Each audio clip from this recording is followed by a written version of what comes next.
Hey guys, how's it going? Welcome to Evening Devotion. I'm actually filming early, really early. It's about 12:30 because I'm still extremely tired, and I know this afternoon's probably going to be a little rowdy because some things I have to do. So I figured I'd film now while it's really quiet here. Um, I don't normally do this, and it's not a regular practice, but today I don't know. I just got a feeling this afternoon is going to be. It's gonna be a lot of distractions and noise, and so I want to go ahead and get this film now while I can concentrate on what I'm doing. Just a little while ago, I saw Benny Johnson had on his channel. He's doing a video, and Benny's pretty good, but he shares a lot of goofy stuff, and he's sharing talking about that whole alien stuff and the disclosure stuff, and Trump with aliens. There's a bunch of AI garbage out there, people showing it. And he was talking about some researchers said, yeah, they've been here, the aliens have been here from long ago, or they've been here on the earth, they've visited many times and all that. And so I couldn't help myself. I commented and I said, yeah, they've been here since Adam and Eve, except back then they called them demons. I'm going to reiterate my point I made yesterday. Anybody talks about that stuff, oh, we know there's life on other planets. Really? Where are the videos and the recordings and the pictures and the evidence of aliens outside of our atmosphere? Do we have any? We see lights way out there just streaking through. No guarantee that's a ship. But where is that? Because I haven't seen any. I don't think anybody's disclosed any. It's all here. We got enough cameras up there and telescopes up there and stuff pointing at the sky. You think they'd have caught something? We got an international space station up there. They're looking out the window. They're filming. They're recording. Why don't we have any of that? Except for what's just in our atmosphere, between the moon and us. You think with all the tech we've got looking out there, we'd see something? Nope. Why do you think that is? Because they're trapped here. They can't leave. When they were cast down to the earth, they're trapped here. They can't leave. And so when you can show me that there's a video and there's pictures and stuff of craft out there past other planets, going out away from us, that there's stuff going on further out, then you can make the claim that there's life on other planets and that we supposedly have, can prove it, or we've figured it out and discovered there's life on other planets. There is no life on other planets. If you're talking about microbial, that's a different story. But if you're talking about like sentient life, like us, no. There's really no evidence in the Bible. A lot of people say there is. It's one of the big disagreements I have with Michael Heiser. And, he talked about that stuff. Well, it could be true, but here's the thing. I don't find any verses that actually even really hint at life on other planets. There are other creatures. We know that. And here's a point that a lot of people don't realize, and I've made it a few times in conversation. That when you see the description of what's going on in the throne room and the creatures being talked about there, because there are other types of life there, they all exist in spiritual form. And so if there is life out there, it's not in a physical form, it's in a spiritual form. Because you know that on the other side of the veil, things are different. This is the shadow, that's the reality. And there's some verses in the Bible that seem to hint that when we look out and see the planets and celestial bodies, that on the spiritual realm, there's something different. So if that's the kind of life you're talking about, I can believe that. Because we can find indicators about that. We see things going on with that. That can have some validity to it. And you can go to the frequency that the Earth resonates at. So they can measure the frequency the Earth as a planet resonates at. Saturn resonates at the exact same frequency. And if something changes here, it changes there too. And they can measure that. So there's something going on there. Pretty interesting. But as far as life, like physical life, as far as I can find, there's no evidence of that anywhere outside of our atmosphere, outside of our little ecosystem here. So they're just demons. And if they try to pull some nonsense, don't believe it. Don't believe it. Read the Bible. Believe the Lord. I don't need to pay attention to that stuff. I don't need to be focused on that. All I need to focus on is what he told me in his word. And to watch for what he told me to watch for. When did Jesus ever say, watch for life on other planets? When did he say ever, watch for aliens? He didn't. He said, watch for him. We don't need to worry about that stuff. That doesn't concern us. And they won't reveal themselves until we're gone. And if by some chance they do reveal themselves in some form, it won't be to any of us. They can't touch us. We're protected. So, again, don't believe that stuff. Don't get caught up in all that weird stuff. A lot of people are really losing their minds over this. Don't worry about it. Don't worry about it. It's all being elaborately shared to cause confusion. And Satan is the author of confusion and cause deception. Don't believe it. Believe the Bible. Let's believe the Bible right now. 1 Kings 19:4. And he requested for himself that he might die. All right, so this is Elijah? I think it's Elijah. Yeah. So the whole verse says, but he himself went a day's journey into the wilderness and came and sat down under a broom tree. And he prayed that he might die and said, it is enough. Now, Lord, take my life, for I am no better than my fathers. He was frustrated and fed up with the state of the world, with the state of people, with what was happening. And he was on the run. I don't fit in here. I don't belong here. They all want my life. I'm tired of it, and I'm done. Lord, be done with this life. I want to be done with this life. Finish me off and let me just come to you and let them fend for themselves. Kind of feels like now. Elijah flees Jezebel. Verse 1, and Ahab told Jezebel all that Elijah had done. Also how he had executed all the prophets with the sword. Her prophets. Then Jezebel sent a messenger to Elijah saying, so let the gods do to me, and more also, if I do not make your life as the life of one of them by tomorrow about this time. Basically, Elijah, I'm coming for you. And I'm going to send everything I got. And this time tomorrow, that'll be it. And when he saw that, he arose and ran for his life and went to Beersheba, which belongs to Judah, and left his servant there. Now, I believe in this case, I think the servant was Elisha, who had been following him around. He was trying to help him, protect him. But interesting, he runs to Beersheba. A lot of stuff happened in Beersheba. But he himself went a day's journey into the wilderness and came and sat down under a broom tree. And he prayed that he might die and said, it is enough. Now, Lord, let me take my life, for I am no better than my fathers. Then as he lay and slept under the broom tree, suddenly an angel touched him and said to him, arise and eat. Arise and eat. Did somebody important say that in the New Testament? Or was it said to him, arise and eat? I think if you look up that phrase, you might be surprised what you find in the New Testament. Then he looked, and there by his head was a cake baked on coals and a jar of water. So he ate and drank and lay down again. And the angel of the Lord came back the second time and touched him and said, arise and eat, because the journey is too great for you. So he arose and ate and drank, and he went in the strength of that food 40 days and 40 nights as far as Horeb, the mountain of God. So he went from Beersheba to Horeb, which is Sinai, which is basically Sinai. I think that's where he hid in the cave. Matter of fact, I know that is. Yeah. And there he went into a cave. They know where that cave is. They found it because some guys were hiking around up there, climbing in the mountain. They weren't supposed to be.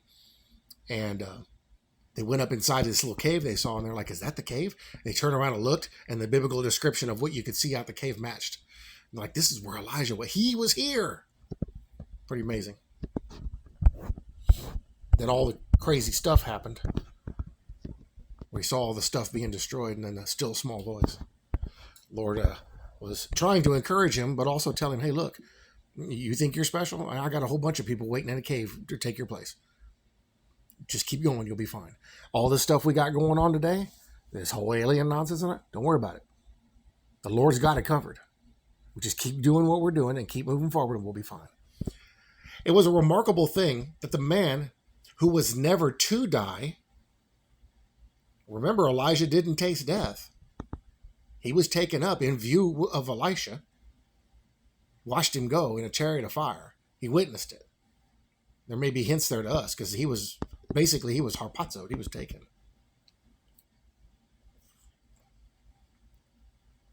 Maybe a hint of how we're taken. I don't know. For whom God had ordained an infinitely better lot, the man who should be carried to heaven in a chariot of fire, Could be a flying saucer. I don't know. I don't know. And be translated. That is, he was changed. So what's going to happen to all of us who are alive and remain? Same thing happened to him. Probably same thing happened to Enoch. Because Enoch was taken too. So Enoch walked with God for 300 years and then he was not, for the Lord took him. So flesh can't go into heaven. You'd have to be changed. We're going to be translated too. There's a time coming when it'll happen. In fact, the apostles witnessed this happen with Jesus, that he had been translated on the Mount of Configuration, and he existed in the spirit. His physical form changed. They witnessed him change. We're going to be changed too. So you see hints of this in the Old Testament. Carried to heaven in a chariot of fire, be translated, that he should not see death, thus should pray, let me die. I am no better than my fathers. Now, at this point, did Elijah know this was going to happen to him? Possibly. Did he know when? Probably not. Remember, things were different back then. The Lord interacted directly with these people. It didn't go through anybody else. But if he did, you got to ask yourself a question. If he did know, why would he ask to die? Ready to go before then? Maybe. Lord, I know you're coming for me. I'm ready to go now. If he didn't know, was he just frustrated and tired and exacerbated? Maybe. Was he in fear? Maybe. He certainly didn't know what was going to happen. Let me die. I'm no better than my fathers. We have here a memorable proof that God does not always answer prayer in kind, though he always does in effect. And you guys have heard me say many, many, many times, it may not be exactly what you want, but it'll be exactly what you need. He will answer. He gave Elias something better than that which he asked for, and thus really heard and answered him. What he gave him was more likely closer to the actual motivation of his heart. His motivation may not have been to die, but he was asking for that out of emotion. But his motivation and what he really wanted may have been vastly different.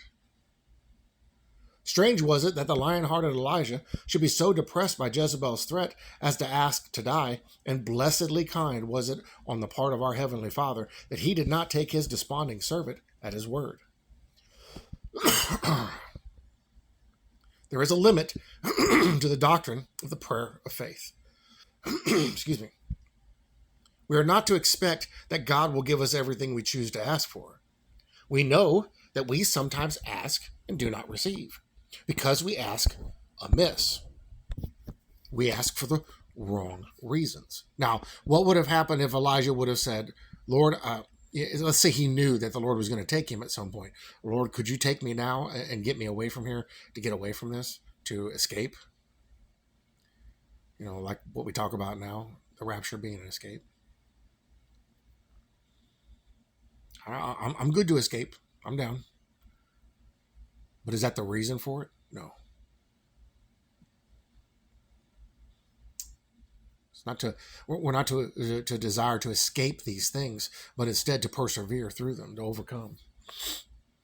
Elijah, a man of like passions as us, may have actually found himself in that scenario, where he's like, "I'm all right. I'm ready to go. I'm done." Just like we are. If we ask for that which is not promised, the Lord never promised to take his life. If we run counter to the spirit which the Lord would have us cultivate, if we ask contrary to his will, or to the decrees of his providence, his promises, if we ask merely for the gratification of our own ease, and without an eye to his glory, we must not expect that we shall receive. So all the people that are so desperate that the Lord come, that every year they pick the same dates. I've been doing this since 2019, and I've witnessed it. Every year they pick the same exact dates. High wash time, high wash time. Every day is a high wash time. The Lord can come in any time, not just on those specific days. There is no day that is greater than another that we should pay attention. Pay attention every day equally. Because he can come in any time.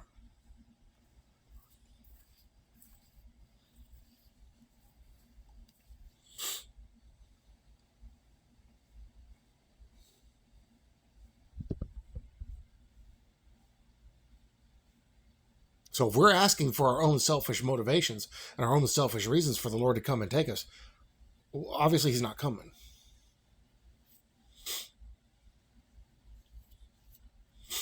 Instead, let us ask for the ability to do what we've been given to do, and then the time will pass quicker in our perception. And just like, being busy at work, the time will pass quicker, and we will, that time will approach when the time comes. Put your head down, weather the storm, move forward in faith. Yet, when we ask in faith, nothing doubting, he's quoting New Testament here. When we ask in faith, nothing doubting, if we receive not the precise thing asked for, we shall receive an equivalent and more than an equivalent for it. You may not get exactly what you asked for, but you will get exactly what you need. Oh, I have a dog at the door. Hold on a second.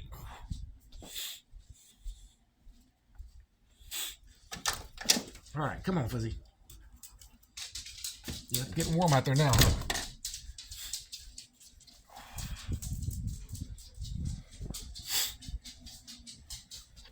All right. As one remarks, if the Lord does not pay in silver, he will in gold. And if he does not pay in gold, he will in diamonds. If he does not give you precisely what you ask for, listen, I've been saying this for years on this channel. I think since the beginning. If not, it was right near the beginning. He will not give you that which, if he does not give you precisely what you ask for, he will give you that which is tantamount to it, and that which you will greatly rejoice to receive in lieu thereof. It may not be exactly what you want, but it'll be exactly what you need. So now you can see I'm not the only one that came up with this. I read it in the Bible, first of all, but here we have someone else saying the exact same thing. Be then, dear reader, much in prayer, and make this evening a season of earnest intercession, but take heed what you ask. And so what should we ask for? Well, the Bible tells us what to ask for. Come quickly, Lord. A lot of people ask because they ask on their own behalf. Come quickly, Lord, on behalf of the whole church. And here's an even more important prayer instead of Lord, come quickly, which is an okay prayer. Lord, bring all the fullness of the Gentiles in for your glory. Save them that are to be saved and that are to go when the time comes. Make us all ready. Make us all to be found doing what we've been given to do. Make us all to be living a way that glorifies you in any way, shape, or form. Save our brethren in other countries who are suffering, greatly in tribulation. Save the children. Save your people, Israel. That's what we pray for. In lieu of, Lord, I wish you'd hurry up and get here. I'm ready to go. Because if he responded to you audibly, he would say, but your brethren aren't ready to go. What makes you more special than them? That you should go first. And I'm not ready for you to come here yet. I'm not done. I'm still preparing a place for you. I'm still getting everything ready. When it's ready, then I'll come for you. When my Father gives the command, then I'll come for you. And so, and look, I'm guilty of it too, guys. Listen, I'm not going to exclude myself from that. I'm guilty of it too. But now I understand a little better what's going on and how this works. And 1 Kings 19 is one of those places that tells us that. There's also in New Testament some of that stuff too. Because them guys back then, the apostles and the disciples who knew, what was supposed to happen, they were waiting for it to happen immediately or in very short time after Jesus ascended. They were like, okay, this is it, guys. We're about to be out of here. And over time, you can kind of read it in the text, the way they talk. Over time, they started to come to the realization, wait a minute, it's not our time. There's still some time that has to go. And it may have been they were looking back at Daniel's prophecies and going, oh, wait a minute. Oh, there's still a lot of time. There's still about 2,000 years. So he won't come in our lifetime. He is coming, not in our lifetime. There is a future generation that are going to become saved from our words. So he was telling us there was going to be a Bible with a New Testament. They'll be saved by our words. So we need to stay the course, and we need to get this church established and build this foundation, because the generations that come after us are going to build onto this church until the last generation that puts the roof on. How funny! When I was a teenager, I was a roofer. We're putting the roof on the church. We're a roof on the spiritual house. Everybody else built everything else. We are standing on their shoulders, the ones that came before us. And so when you look at it and you're honest with yourself, it is a little selfish to ask because of your own motivations. Lord, I wish you'd hurry up and come. I don't want to be here no more. I'm tired of this. I'm tired of these people. It is selfish to ask that. We have to be honest about that. It is selfish. Here's the thing, though. And after a certain sense, we're justified. Now, when does it become sin? When we get so adamant about it that we ignore everything else. And that is our focus. I'm tired of this, Lord. I'm ready to go. I hate all these people. I don't want to be here no more. Well, hold on. There's people that still need to hear the gospel. There are people that still need to be saved. There are seeds of faith that are starting to sprout that need to be watered. And what are we told to do? What did the Lord tell us to do until he comes? Be faithful. Do what you've been given to do. Stay focused. Walk in the Spirit. And worship the Lord. And when the time comes, I'm going to come get you. And we'll go. And it won't overtake you as a thief because you're watching. Watch. Watching isn't watching for a day on the calendar. Watching is watching for him when he comes. And he gave us the signs. Right there in the scriptures.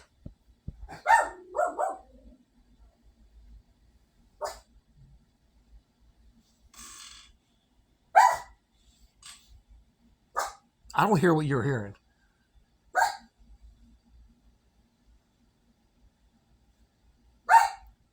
He got them big radar ears, man. He's hearing stuff I'm not hearing. So it's easy to get caught in that rut, and a lot of people are in that today. That's why they dedicate all their time. If they have a channel, they dedicate it all to just hyper-focused on the rapture. It's okay to be focused on the rapture, but hyper-focusing on it starts to get into a very bad place, and it can lead into and turn into a sin.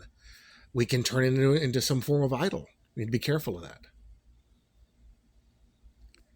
And so what do? Pull back. I'm not in control of the rapture. I'm not in control of when the Lord comes and takes us home. I'm not in control of the appointed day I have to die, if that day happens before the rapture. I'm not in control of any of that. What am I in control of? Obeying his word and being a doer of it and moving forward in faith. And so while a part of my attention is on this deliverance that's coming, this day of redemption, but my heavy focus is helping others. Excuse me. I'm doing a video. Can you give me a minute? Oh, he hears a truck. They've learned to recognize the sound of the Amazon trucks and UPS trucks. And when they hear any vehicle that sounds like that goes by, they start barking. For some reason, they hate the Amazon truck. And heaven forbid any of them pull up the driveway. Oh, geez. I'm glad I got a good fence put up. I don't think it'll do anything, but they just go crazy. There's no reason. Anyway,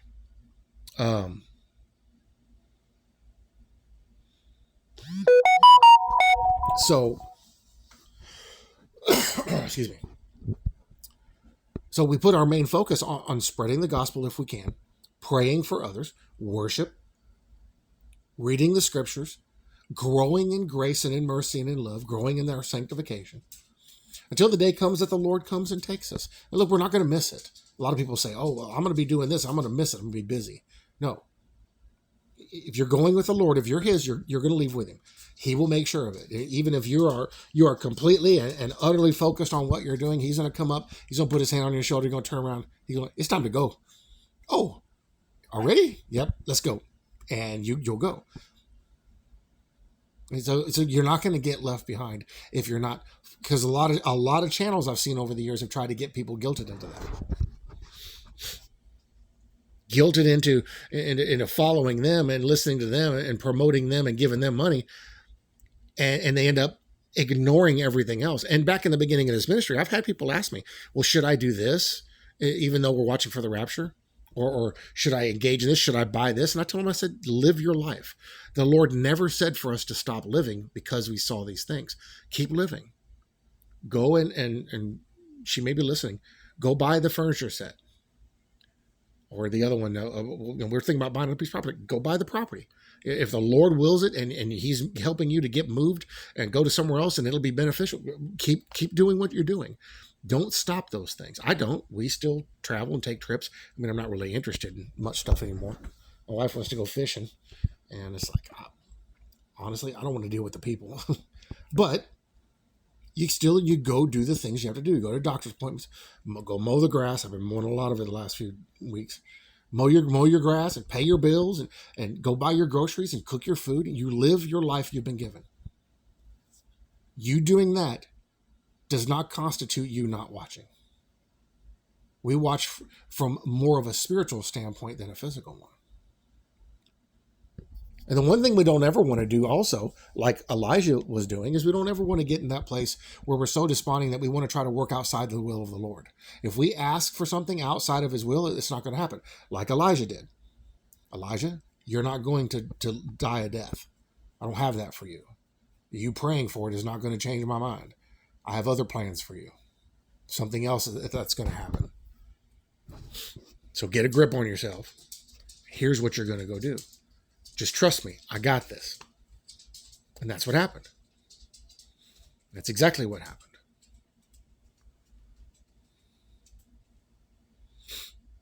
We have to come to that place where we learn to trust the Lord. Now, I'm going to be completely honest here, and I've shared this before. There was about an 8-year time frame in my life in the past where every day I woke up, I was like, Lord, if you're ready to take me, I'm ready to go today. I was done with life.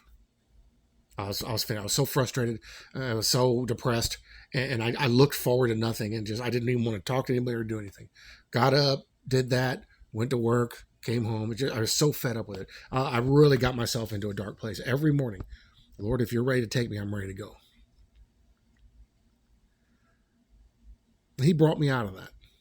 He brought me away from that because he had different plans. I was very selfish in what I was asking. And I was asking amiss. I'm glad he didn't answer that, because if he did, I wouldn't have had the experiences that I have. Albeit some of those experiences I wish I didn't have, but I have them. But what is this all going to correlate to? A greater and more glorious entry into heaven. What if he would have taken Elijah out then, and Elijah never had that ride on that chariot of fire? You know, that chariot took him straight to the throne room. And everybody was waiting for him. What if it would have gone the other way? He wouldn't have had that. So it had to happen that way. And amazingly, the people that were watching, the other prophets that had, hey, Elisha, you're going to see Elijah. The Lord's taking him. You're going to see it. They knew it was happening. So other people were involved in this, in the viewing of it, and that was spread, which helped other people's faith, including Elisha. Elisha, you're going to take up the mantle from this. I'm taking him. You're going to pick up where he left off and keep going. And so if he would have taken him that day like he asked, none of that would have happened. Matter of fact, our history now would be very different.